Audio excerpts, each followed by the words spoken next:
Content isn't everything. It's the only thing. Learn from the smartest minds in media as they discuss how businesses, brands, influencers, and media outlets are leveraging content to reach fans better than ever before. Presented by Jack Media.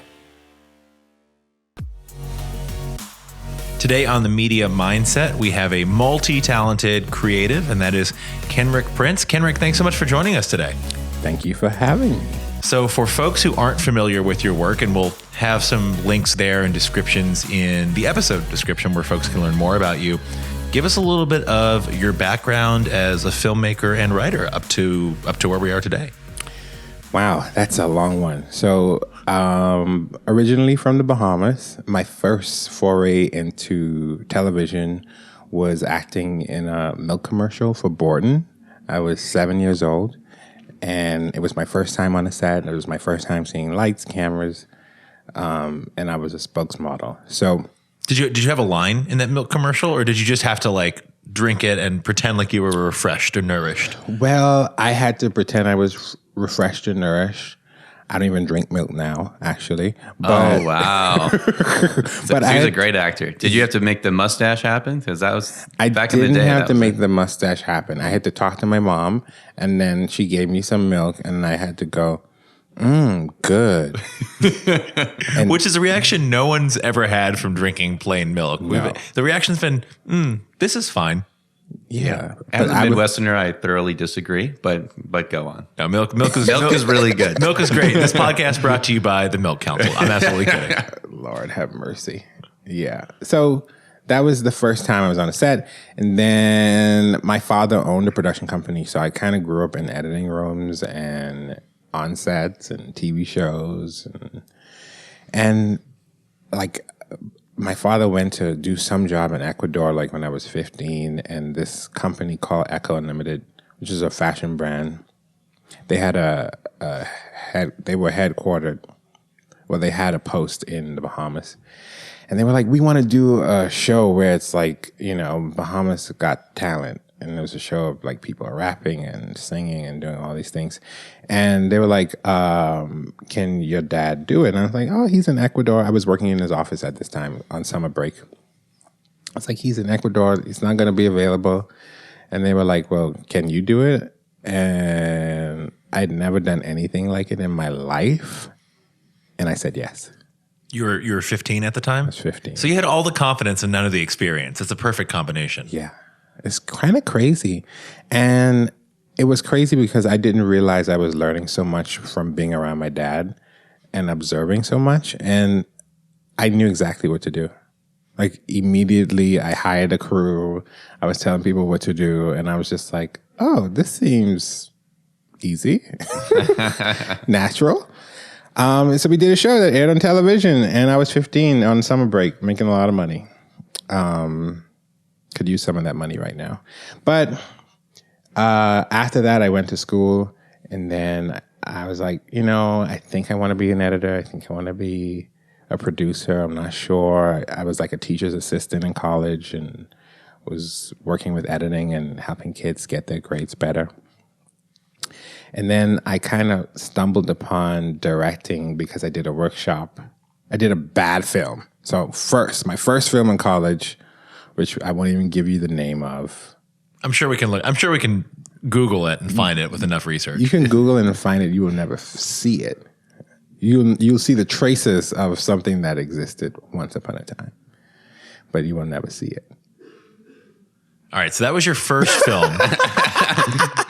And I want to see how David covers this in the show notes. That's what I really... It's going to be first film, redacted. Anyway. Redacted. It was so horrible that it made me want to learn more about directing actors because it was bad. I mean, it was bad. I think I even had like palpitations or some shit from it. So, yeah. So I picked up a book called Directing Actors by Judith Weston and started studying how to work with actors. Around the same time, I had reached out to Sidney Poitier, who, as you know, is a LA legend and has worked in the industry. He's also from the Bahamas, which is where I'm from. So in college, I did a lot of like reaching out to people in terms of mentorship. He came on board and was a mentor for me for a time. That's a heck of a name to have as a mentor. Just casually one of the most celebrated actors of the past 100 years. Yeah, it's crazy. I would be in school sometimes, and this one time I sent him a script that he read, and he was pushing me to make it, and I think I was dragging my feet or something. Anyway, so his assistant scheduled a call for us. We had that call, and I was in the hallway at college, and I remember walking up and down the hallway talking to him, and I was like, I wonder if people know who I'm talking to right now. If people only knew that I'm on the phone with Sidney Poitier right now. So it was cool. It was cool. We would develop a relationship that was so natural. The first time we met, it was supposed to be like an hour conversation. We talked for like 3 hours. It was really good. It was a really good milestone, defining moment for me. And then Judith Weston, who's like this big coach for directors, she's coached people like Alejandros Inarritu, Ava DuVernay. She's coached a lot of people. Matthew McConaughey. She wrote a book called Directing Actors. I read it, learned about it, learned everything I could about how to work with actors. And then the next film I did actually was much better.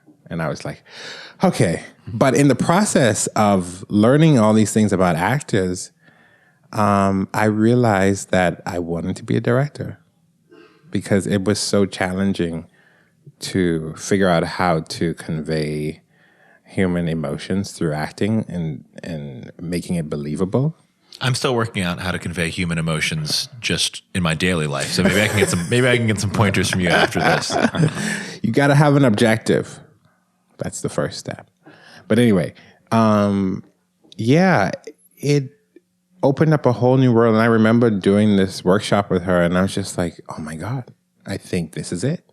And I just felt this high because it really requires a lot of brain work to direct actors and like script analysis and like subtext work, which I found very rewarding to do. So did that. I'm like, how much of my story should I share? It's a lot. Jesus. We're in college. Where were you in college? Oh, I studied at the Art Institute of Atlanta. Oh, awesome. Yeah. And what were you studying? Digital filmmaking. Oh, cool. Mm-hmm.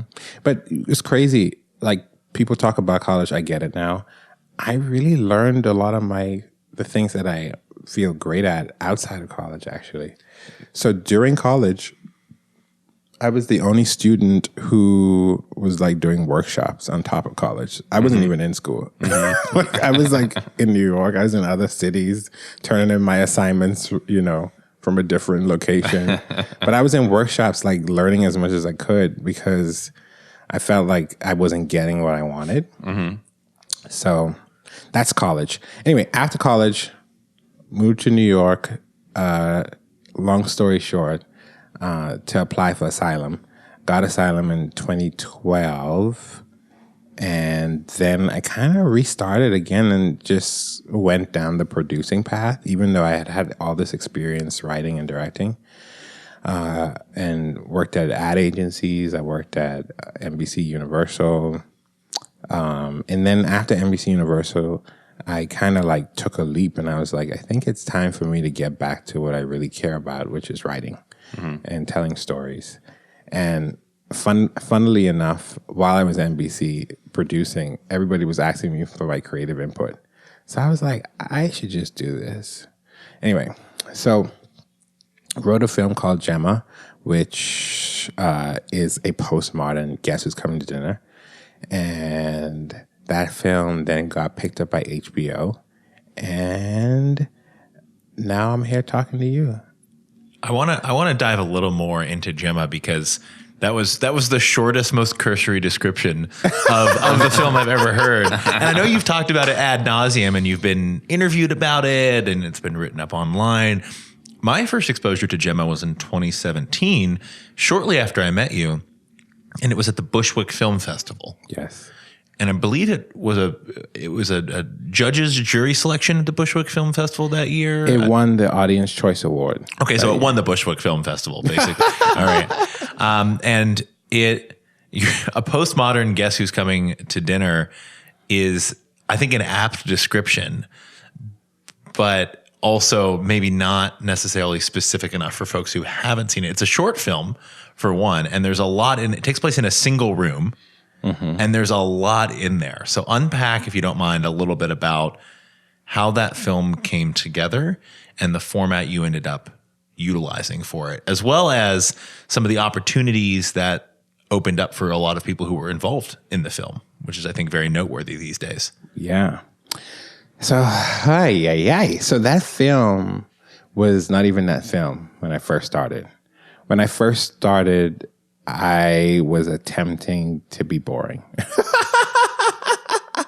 I really was attempting to tell us a normal story between an interracial couple that were cis and hetero. So two people attracted to each other, and one of them being white, one of them being black, and having to deal with what does that look like today, right? Which, for the most part, it's different, but not that much different, you know? So I was in this process where I was coming to terms with my gender identity. I, at some point, because growing up in the Bahamas, so let me just go there for a second. Growing up in the Bahamas was beautiful in a lot of ways. Sunshine, the beaches, the food. For people that fall on the spectrum of the LGBT community, it's not a great place to be. So I grew up very restricted, and which is one of the reasons why I left. But I had a lot of issues with the way I presented. So in the Bahamas, you know, to get through a situation where you want opportunities or you want to just be safe, you kind of like put on a layer of masculinity, which I'm a delicate flower. I'm a 6'2" orchid, you know? I think I'd be an orchid. I agree. Meeting you today, but yeah. Everyone wants to be an orchid. We can discuss that maybe after the recording. Just the finer points him have it. You're an orchid, fine. You're an orchid. You're an orchid, fine. Yeah, so I'm this delicate flower that's like putting on this mask shell, and I had to unlearn a lot of that when I came to America. And like years and years after I got here, it started to drop off. And so what ended up happening was I went down this whole journey of like discovering my gender again, which was not so much male-centered. It was a mix of both. And for a good period, I hated my body because I felt tall, I felt big, I have very broad shoulders, I have very big feet, I have very big hands, very big lips. Everything on me is just huge. And so, yeah, I just had a problem where I was like, this doesn't feel like me fully. And it was more so because there is a part of me that is more feminine. So what ended up being a story about just this hetero cis couple, ended up being a story about a guy and a girl who's a trans woman because she doesn't fit in her body. And so we start in a room where they're getting ready to meet the parents for the first time. The woman is black and trans.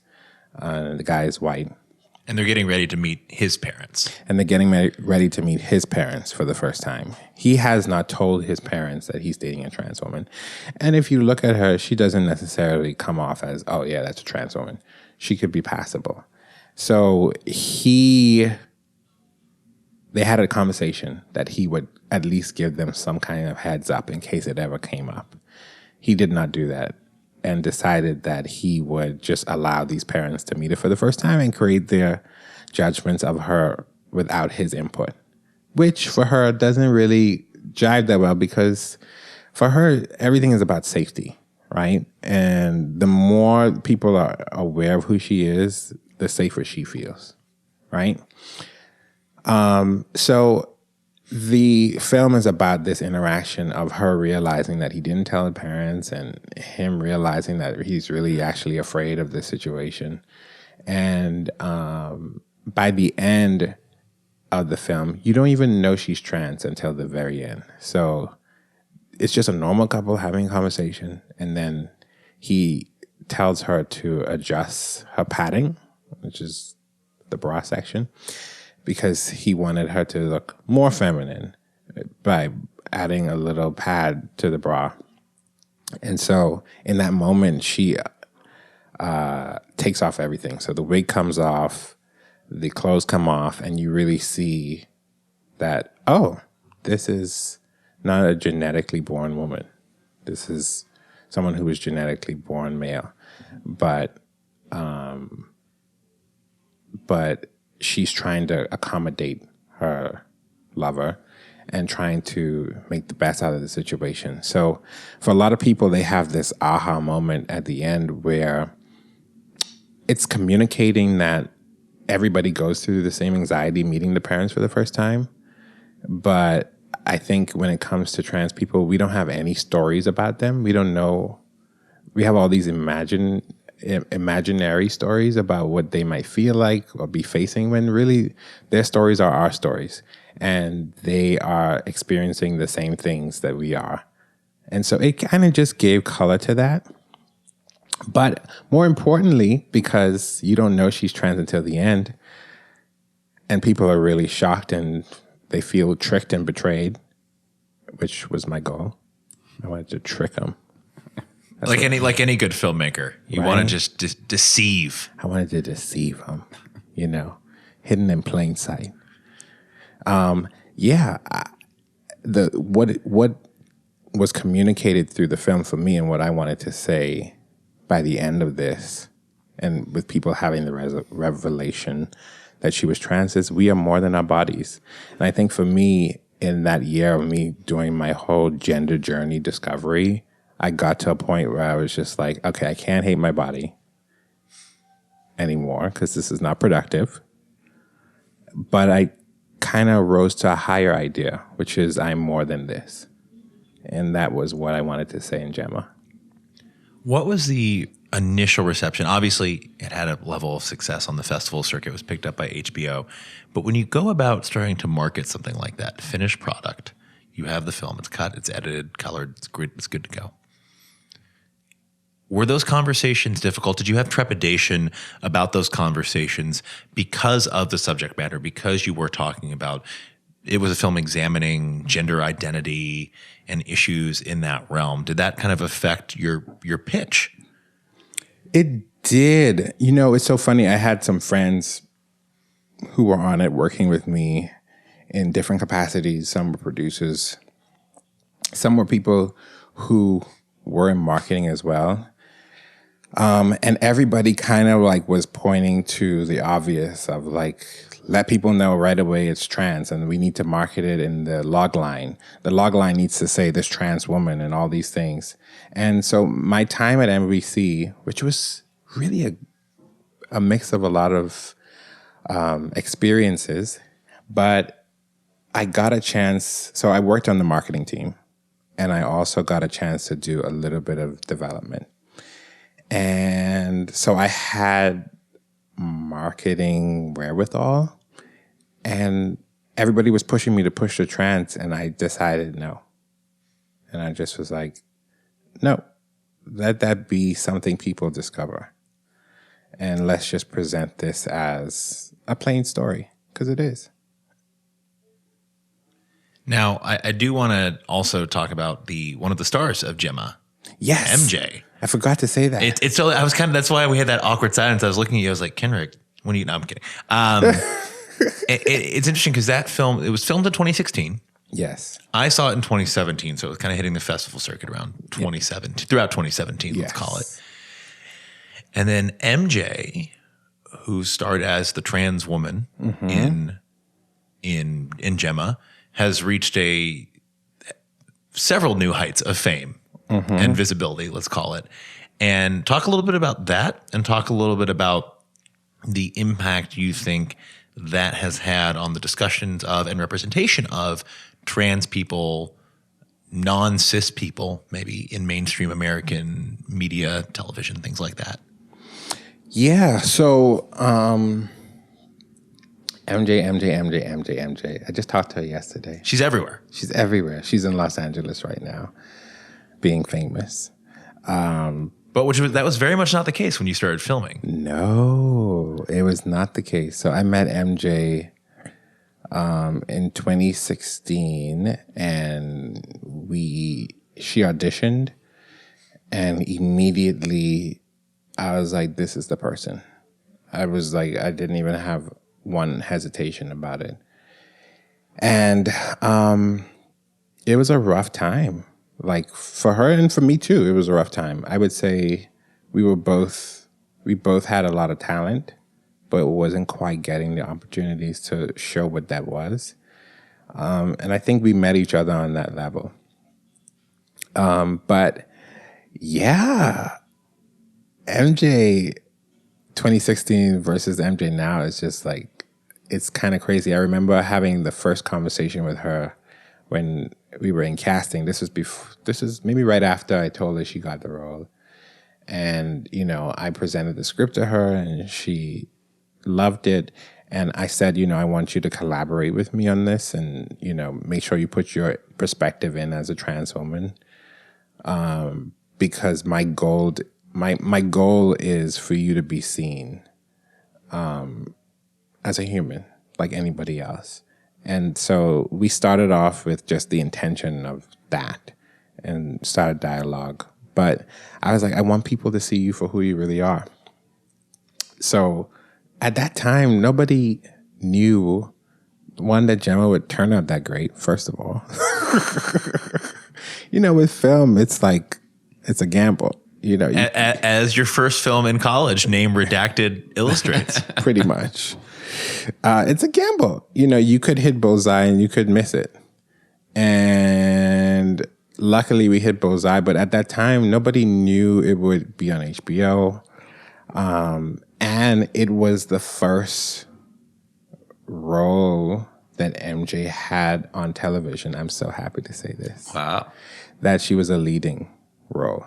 So she had been on Luke Cage and she'd done Nurse Jackie and like little snippets. Some background or supporting stuff. Background supporting stuff. But she really carried Gema on her back. She was the lead for it. And I'd like to say that, through that we created her first leading role in television. So what has MJ gone on to do, for those listening who might not be aware, what has she gone on to do since Gema in the 3 years that you filmed? So Gema launched on HBO in 2018. She got picked up to be a leading role on FX's Pose. So she's Mother Blanca, and she is the mother of a house. The word house is like another word for family in the gay community. And she is number one on that show. And I had this moment when the show was being released. They were releasing these images of her, and the marketing was like beautiful. And this is before the show came on. And I was sitting in a park somewhere by Lincoln Center. And I was talking to a friend, and I just saw this taxi drive by. And on the taxi was MJ. And I had this flashback of me talking to her when we both were in obscurity. Nobody knew who we were like that. And I had this moment, I was talking to her, and I was just like, I said with Gema, I wanted people to see you. And now you're on almost every taxi driving around New York City 2 years later. And I just got so emotional, like seeing her out there. And so I texted her right away, and I was just like, I'm sitting down, I see you on taxis, and I'm just like, I don't even know what to do with myself. Because Gema to me was like a very small project, but it had the same intention. It had a huge goal. And to see it transform into something else that I couldn't even imagine. I'm sure she couldn't imagine when she was auditioning for Gema. It was just like, wow, people are seeing her for who she is now. And she's getting all these opportunities. Like, she's in a play right now in Los Angeles called Little Shop of Horrors. And she's everywhere. She's hanging out with Janelle Monáe, Janet Jackson. I mean, she's everywhere. And yeah, for a trans woman, that's major. That's very cool. Yeah. Well, tell us, can you give us a glimpse of what's next in your career? Like, what are you working on, and what's getting you excited? Yeah. As far as what you can say, I know you can't say it all, but yeah, I know there's some stuff that's maybe a little too early to kind of put out there publicly. Yeah. We'll leak all of that in the show notes and just put you on blast now. So one thing I'm doing is I'm moving to LA next month, which is new and on the horizon, to further my television career and continue what I started with Gema. And I've been writing. So I won't get into it much, but I'm writing a story that is a dystopian America in the future. That is, we're no longer America as it looks. It's just 4 districts now. And it's a complete opposite of what we're in right now, which for some people I think will be a relief, and then for some people probably not. Mm-hmm. So that's all I will say. All right. Sounds exciting. But it's another world that we could, I think, escape to that is America, but it's not. Mm-hmm. Yeah. What are some, you could call them franchises, shows, different representations in media that you think are pushing boundaries in good ways right now? Because a lot of your work, and having known you for a couple of years now, a lot of your work projects I know that you're working on, things that are turning in your head, it's about ways to move the conversation forward. Sometimes that's in massive ways, and sometimes that's in more subtle ways. For Gema, it was about visibility and showing a very human side to stories. It's a plain story with a lot of depth, right? And it was, in a way, moving the conversation forward, moving visibility forward. What are some projects that maybe you're not involved with, that are just out there on TV and film, you name it, that you think are moving the conversation forward in interesting ways? Yeah. One show I really enjoyed that is very controversial, but I love it, and it's Euphoria on HBO. Have y'all watched it? Oh yeah. That's. I mean, Zendaya was already huge, right? But giving her like that leading vehicle, I felt like was the next stage in her just becoming like the most dominant megastar of Gen Z right now. Yeah. She's like blowing up, and she's singing and she's doing everything. But yeah, that show is so interesting. It's kind of a show about teenagers in high school, and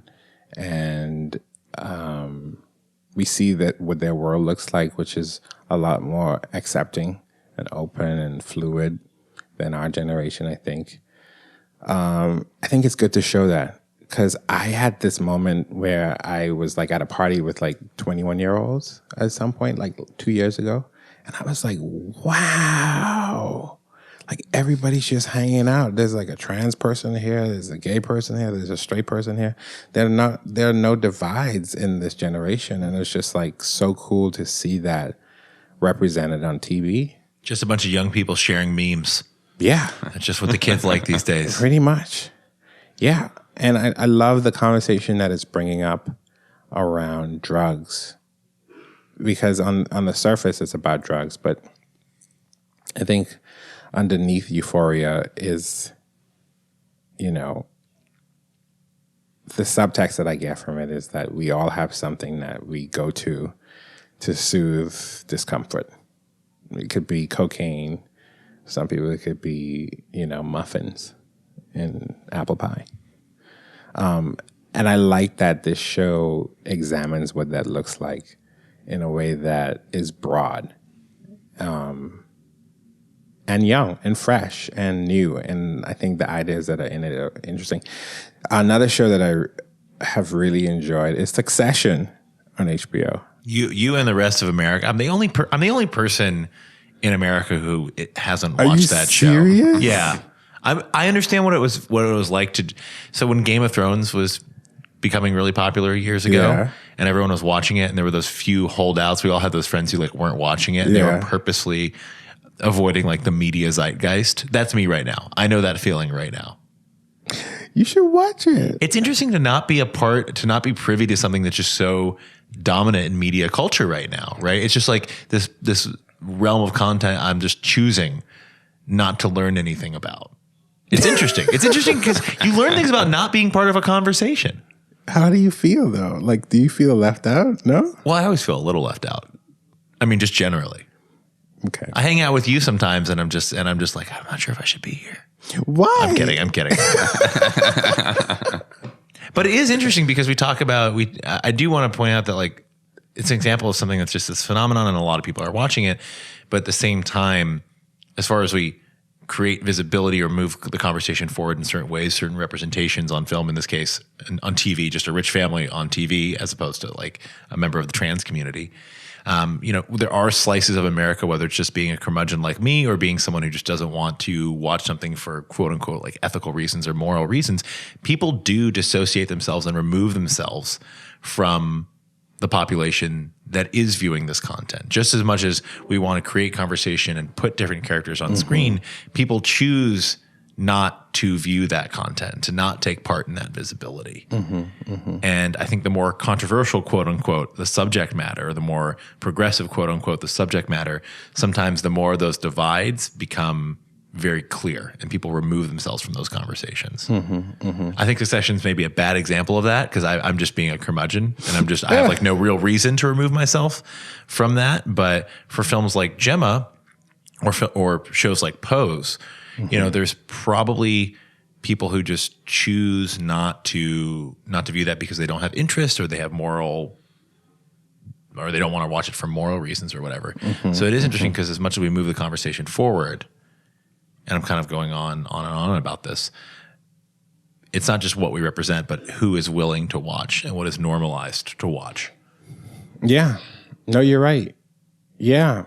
I couldn't agree more. And I think with that said, one of the things that I have been trying to do, which I don't know if it's even possible, is create content that can reach big swaths of people from, all over. I mean, I did it with Gema. Like, that was a part of the formula. Like, we had one white guy, one black woman. I wanted to reach everybody, So, yeah, that's interesting.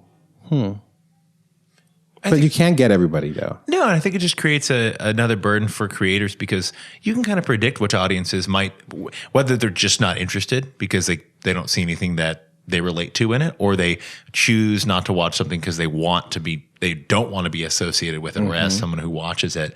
I think that's something that we have more perspective on as content creators than ever because we have an idea of demographics. We have a lot of data on who's watching what, which platforms are more popular among which demographics, and that can factor into what we create. It's like, which audience do I want to choose? Which do I want to reach? Which platform do I want to reach them on? Which streaming service do I want something that's people view on mobile or they're viewing on desktop, or that I want them to just see it via like Netflix and chill moments?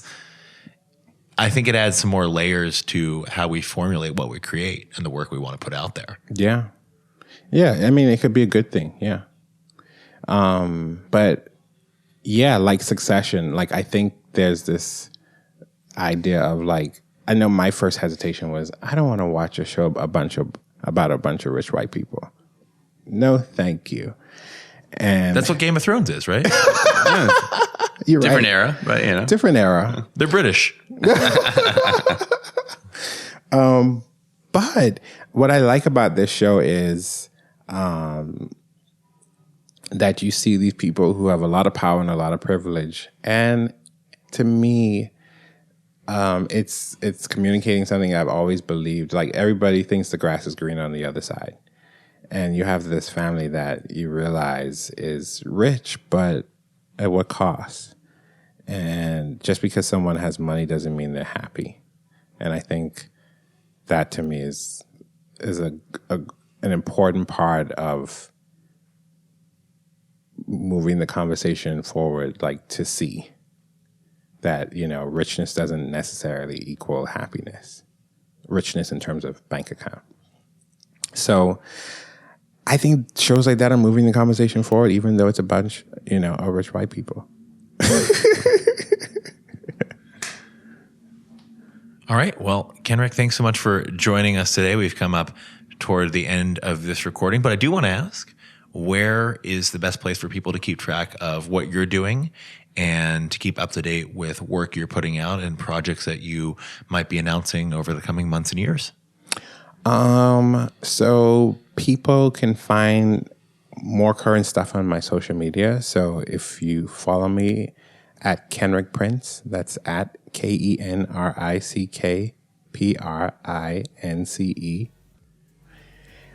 You can see my most up-to-date stuff there because I usually talk about it.